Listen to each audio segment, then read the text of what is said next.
ഇടുക്കി ചിന്നക്കനാലിൽ അനധികൃതമായി 50 സെന്റ് സ്ഥലം കയ്യേറിയ എംഎൽഎ മാത്യു കുഴൽനാടൻ രാജിവെക്കണമെന്നാവശ്യപ്പെട്ട് മൂവാറ്റുപുഴയിൽ LDF പ്രതിഷേധം.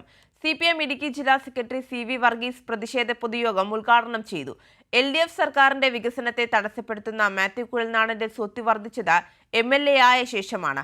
ആദ്യം വേട്ടക്കാരനൊപ്പവും പിന്നീട് ഇരയ്ക്കൊപ്പവും നിന്ന കള്ളത്തരം കാണിച്ച ജനങ്ങളെ പറ്റിക്കുന്നയാളാണ് മാത്യു കുഴൽനാടനെന്നും CV വർഗീസ് പറഞ്ഞു. പ്രതിഷേധ യോഗം ഉൾക്കൊള്ളുകയാണ്.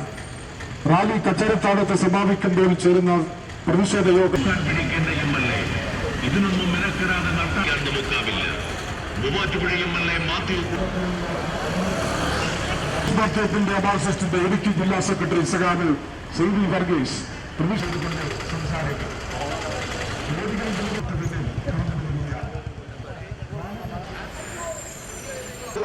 ജനങ്ങളെ കബളിപ്പിക്കുന്ന മാത്യു കുഴൽനാടൻ